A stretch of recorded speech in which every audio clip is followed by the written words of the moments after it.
What's going on, people? Today we're going to be taking a look at the chaos list I brought with me to the Phoenix Games premium event back in February. This list, to give you guys a little bit of context, while the main deck pretty much is very self-explanatory with a lot of the stuff, the G-Zone, I admit, there were a lot of things I immediately saw that I needed to update. So out of the, I think it was 6 Chaos mains, I came very close to making it. I made it within top tables by, I think it was round 5, I want to say. But I made 13th. Top 16, not terrible considering there was I think almost 40 players overall for a premium event. That's pretty solid. So I felt very confident in this list immediately out the gate just from playtesting. But yeah, let's get into it. So for the starter, oh wait, where's my starter? Hold up, I'm gonna organize this. Give me a sec. All right, sorry about that. Had to take a sec to actually organize everything. Anyway, our main starter for this deck is going to be any of the B-Series starters. When it comes to this deck in particular, resource management is kind of a necessity.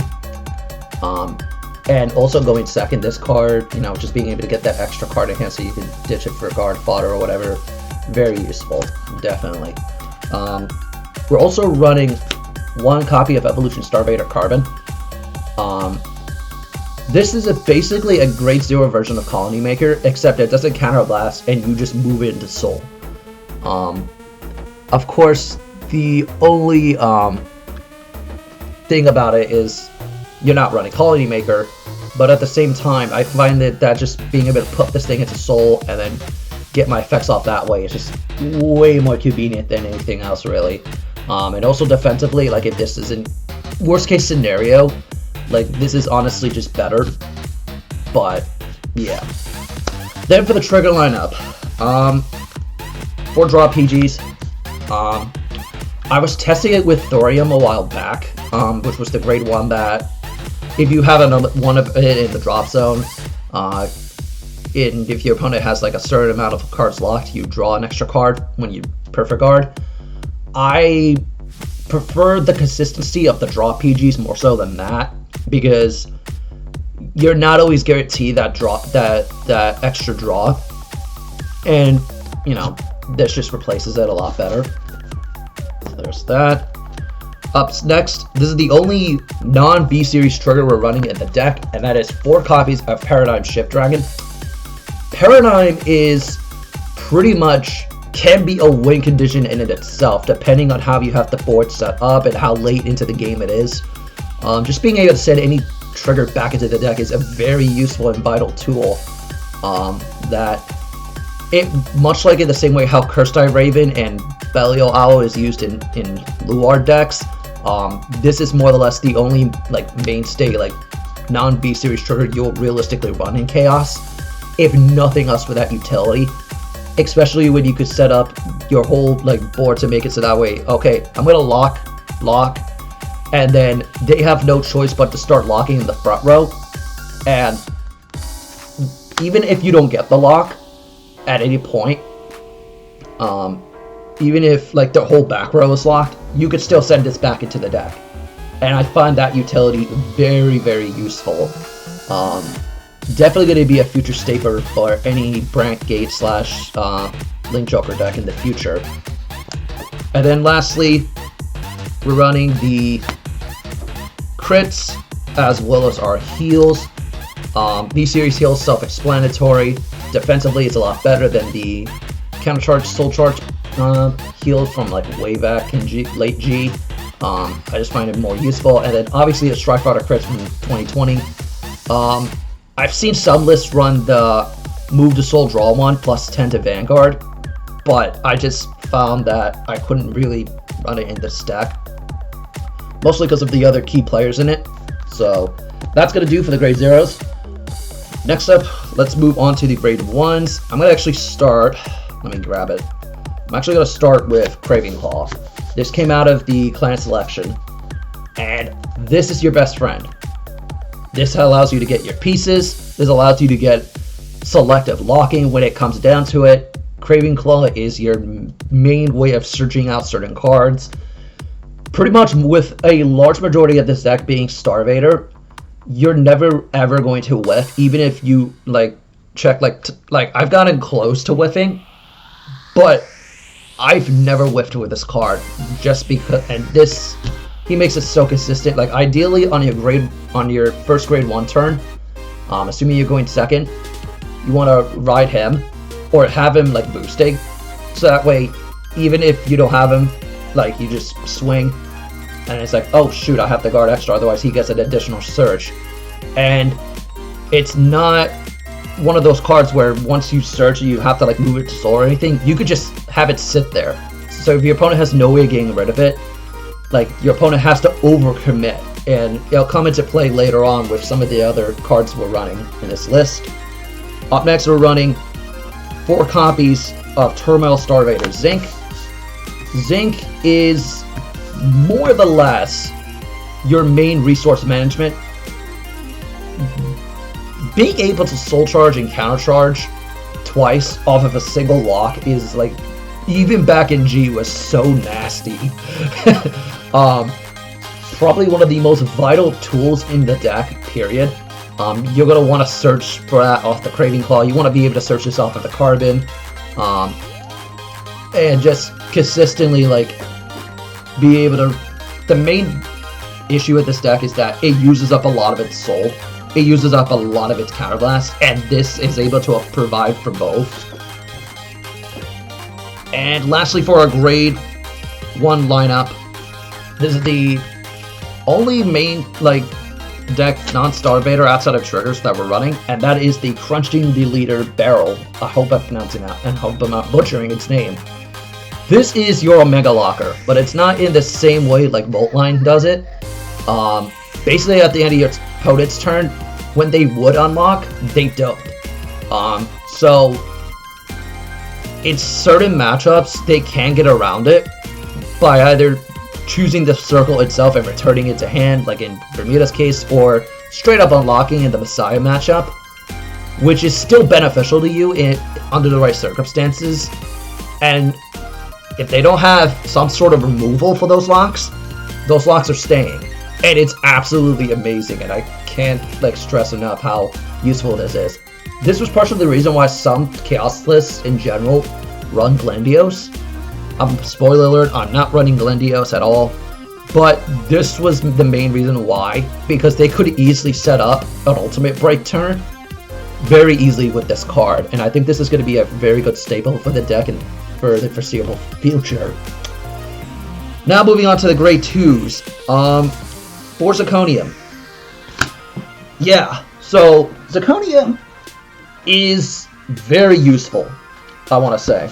Probably, this is going to, regardless of the Starvader archetype, this is universally useful for the archetype as a whole.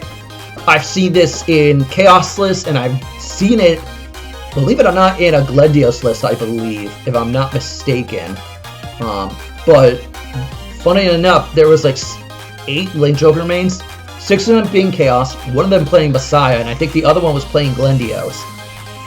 But I don't recall if he was running this, but it wouldn't surprise me if it did, because being able to get basically a Cold Death Dragon effect off of its skill just for a single counterblast is really strong. And then it also has an inherent crit, so sometimes you'll be swinging with the Vanguard, there will be something on the opponent's side that's locked, and then you'll be able to get that inherent crit off his skill, and it's really strong, if nothing else for that. Very versatile, very useful in the deck. Definitely going to be a staple, without question, going forward. Running 4 Photon. I think that out of all the cards in Link Joker that have aged well, this is the one that has aged extremely well. So let's say you get Zirconium off, right? Call this, you get another lock on the opponent's board, and it's a free lock. It doesn't require a counterblast, doesn't require Soul Blast, just on place you got Starvader Vanguard and you lock something again. God, this card has aged like fine wine, honestly. I don't see myself ever taking him out. unless there's something even better than free. And then lastly, the tech choice, and one of the big reasons why I was doing so well, I felt like, was because of Dubnium. Dubnium, the first skill you really aren't going to use because it's very situational, but it's Generation Break 1 skill, or actually it's Generation Break 2, my bad, is very vital. Especially on the universe turns, especially on the deluge turns. Basically any turn once you hit your stride is like really strong. This card is so brutal because it forces your opponent to sit there and say, do I want to give up a card in my hand, or do I let him just draw and get power? And especially behind Craving Claw as well, like if Craving Claw's boosting it, you're hitting 27, which is, against certain matchups, is very crucial. Even more so if you get force markers added on into the mix as well. Like hitting those kind of thresholds, like against anything but a force deck, this is still very vital. And even against a force clan, just forcing more cards out of your opponent's hand, just out of virtue of, if you don't do it, I'm gonna plus. Or actually come back as even, basically.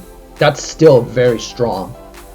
And then lastly, for our grade 3s, you know him, you love him, Chaosbreaker Dragon, as well as his alternate form, Chaosbreaker Close. Chaosbreaker is probably my second favorite Vanguard unit, and so when I found out he was coming to V, I was genuinely concerned. Because I was hoping, I didn't think he was going to be that good. Personally, I did not think he was going to be that good. And then his skill got revealed, and I'm like, huh. So we're basically treating this like this is old school Chaos. Very neat. Like, also just, even if you have to call him to rear, and he gets a +10, that's just like, wow, and he's offensively powerful? I can't complain. Honestly, I couldn't. I've seen some lists run Freeze Ray, I've seen some lists run Glendios, but personally, those really don't suit well for me. Mostly because of just, honestly, the offensive pressure off of Chaosbreaker, and then keeping the consistency of the hand trapping from close. It's like, you really don't go bad with it. Like, these go basically hand in hand, and you always want to be riding him because of the 13k base, but even on the 11k, in some matchups, it's still not terrible. Like, being able to combo Stride, close his skill on top of his second skill, you know, if you have another one of him in hand, it's like, it still can be useful. Not as useful as him, mind you, but still pretty useful overall. So that is going to do it for the main deck. I feel like if I was going to change it in any way, I'd probably add one Colony Maker and taking out one Dubnium in its place. But this is the part about the deck that I immediately felt like, dang, I need to change this up big time. So we're running 2 Universe. This is a really good first stride. This has always been a really good first stride ever since its debut. And just being able, this was the first ever, I think to my knowledge, this was like the first ever hand trap for Link Joker. Correct me if I'm wrong. And just being able to sit there and be like, okay, well, take a card from your hand, place it down as locked. And then your opponent is just like, okay, that's slightly annoying. And then, oh, I'm just going to lock something else. It's like, wait, what? So, this, much like Photon, has aged very well. I would add him as a full 4-of in future decks. As you'll see later on with the list, I don't know why I wasn't running him as 4, because I wish I would have strode into him a couple times, a second time, but I couldn't because I was only running 2.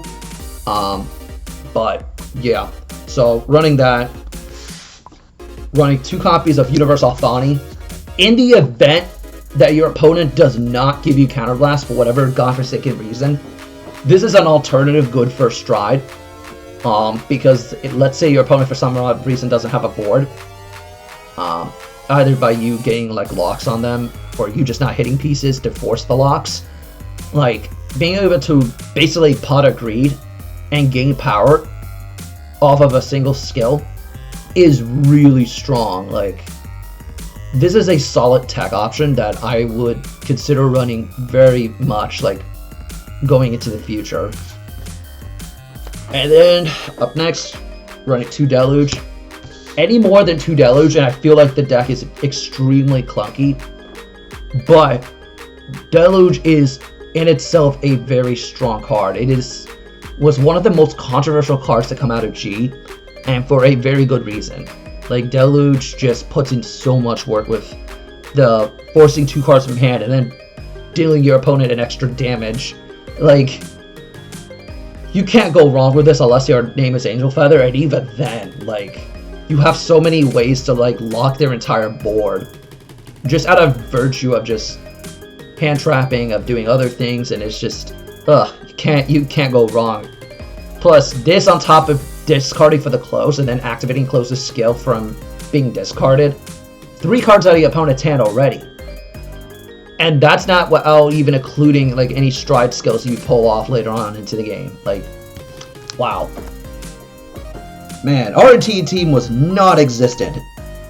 Lastly, for our 2-ofs in the deck, we are running 2 Glue Ball. This is your beat stick. In the event you get the Omega Locks going, or you just wanted to use his skill in general so you can gain a massive power boost in the front row. This used to be the alternative, like, first stride, but now realistically you don't go into this in your first stride. You do this when you have the Inherent Crit from Zirconium, when you have the power boost that you would realistically get from Dumnium and such. So yeah, very strong card. Now for the 1-ofs on the deck.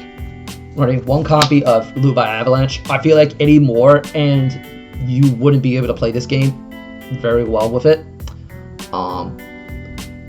Mostly because you won't be able to activate CBD's skill, from my understanding. When they unlock it, you have got 2 of them face up. It's counterintuitive, but just being able to get that selective locking, in some situations it does come up. So yeah. And now for the 2 tech choices, which is probably a bad idea, and I would never realistically do, is 1 Amnesty, 1 Integral. Out of the entire tournament, I thought I was going to go up against more, Chaos, more Link Joker in general. So I purposely teched 2 of these in because I had the space for it. But honestly, after, like, playing in the tournament and just realizing, okay, yeah, I don't need that many, I would probably gut out the Integral to just run Amnesty as a 1-off tech, and then maybe take out Blue by Avalanche to put in the extra 2 copies of Universe. But yeah, it did come up once, strangely enough. It actually came up in the Chaos Mirror. So yeah, it can come up. It's just very situational. Then next up for our G guards, running 1 Destiny Beast. I would probably bump him up to a 2-off if I found the space for it. 1 Nostalgian. Getting that extra draw is very convenient. And with Destiny Guardian, like, you would go this, draw 1, and then go into this, unlock, then combo with this, get the draws, and then get force markers and just ruin your opponent's day. That was a play I think I did, like, later on into the tournament, but it was still, like, very vital. 1 Cosmo Reef, just being able to get that background then +5 for a Counterblast isn't the worst thing in the world. Out of all of them, it's a toss-up between both of these, which one I would get rid of for the extra Destiny Beast. But the one that I would never get rid of, regardless, is Locust Karina. There's a reason why she is being bought out on the market right now, and that is because she is arguably the best G-Guard for Link Joker. Unless future support gives us a better G-Guard, which I severely doubt, being able to just say, okay, I'm going to lock my board, my back row, so you have to do yours too, is very crucial, especially in certain matchups. Like, if you're able to pull it off, in certain matchups, it's really game-changing. And then lastly, of course, Mr. Stark, I don't feel so good. Out of every matchup I had, this came up quite a bit, because just being able to pressure off the Stark was really strong. Especially in the Grand Blue matchup, which I had, where Stark really did come in clutch on game 2 and 3 because I lost the first game. Like, just being able to swing with that inherit crit, you know, swing again, get a potential crit, get another crit, possibly alone down the road, or just swinging at base. Like, God, if your opponent does not have like enough cards in hand to be able to defend against it late game, it's still one of the best cards to run in the Chaos Engine. But yeah, that's going to do it for the list. Hope you guys found this interesting. If you did, go ahead and hit that like button and comment down below what changes you would possibly make, and I will see you later. Peace.